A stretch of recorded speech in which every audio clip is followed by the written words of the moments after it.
Hi, Callie Yanta back here to talk to contractors working at the Planned Parenthood construction site in St. Paul.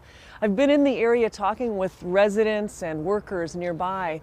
One thing is for certain, it's an issue that elicits a lot of passion. Do you know what they're building here? Honestly, I have no idea. It's the third largest abortion center in the country. Opinions on the street are mixed.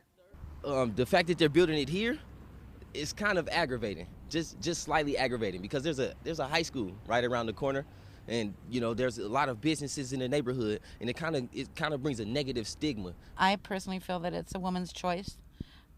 I believe that if it's her decision as to if she chooses to have a baby or not. I disagree with it somewhat, but a woman's got a right to do her own choice.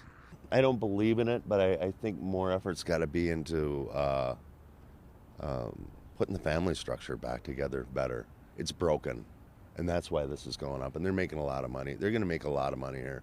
A lot of federal dollars will pour into this corner. So I don't know. It's not a good thing. We're talking about 3,996 abortions in 2009.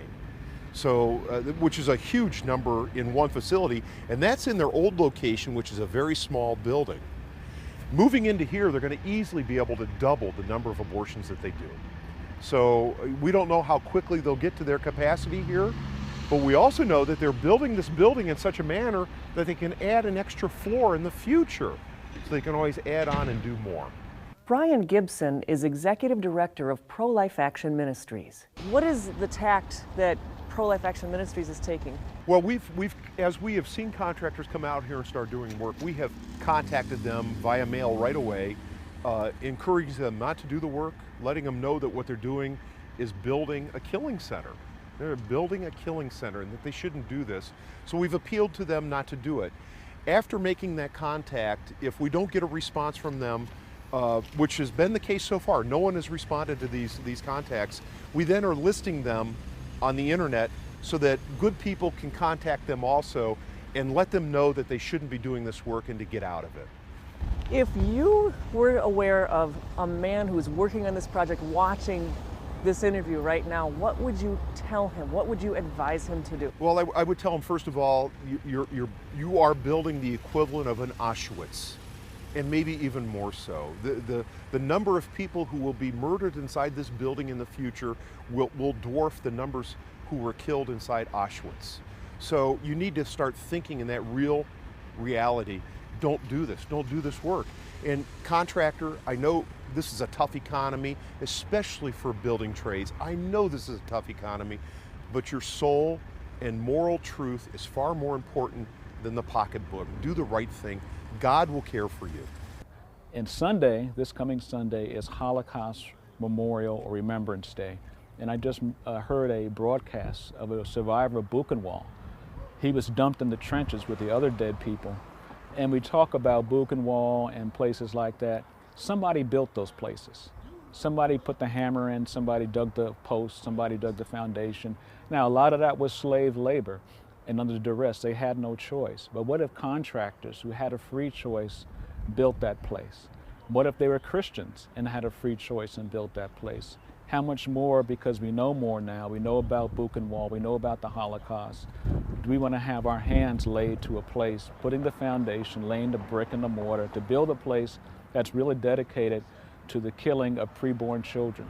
Reverend Brian Walker is co-founder of Everlasting Light Ministries, a ministry for post-abortion and miscarriage recovery. He is also a post-abortive dad himself and spends time in front of abortion clinics trying to counsel couples to choose life. We have to look and see these as children. And in fact, I have one here. This is what I give out as a sidewalk counselor. I have a 12-week-old fetus. This happens to be a black child. But this is 12 weeks old.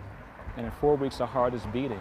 And this is really what it's all about. It's about this child here that is the image of God on the earth. And then this child is killed, like mine was, out of fear, doubt, unbelief, and convenience. The majority of the abortions are committed because of convenience. Yes, we know times are tight, money is tight, but this is a reminder to the construction worker, and I would just show this to him and saying, is this really what you want your legacy to be? What if you had put your hands and built a cathedral if you built St. Paul Cathedral? What if you had built a hospital or an orphanage? Wouldn't you feel better going away from the job site knowing that you did that instead of doing this? My oldest brother died of HIV. My brother, I'm 50, he'll be 52 if he's alive. He died as a gangbanger. I got another brother in the penitentiary now. He's a Muslim. Okay, I got a sister's on crack. All my brothers and sisters are lost. Tomorrow you'll meet Bobby in message number 5 to contractors who are building Planned Parenthood's new regional headquarters in St. Paul.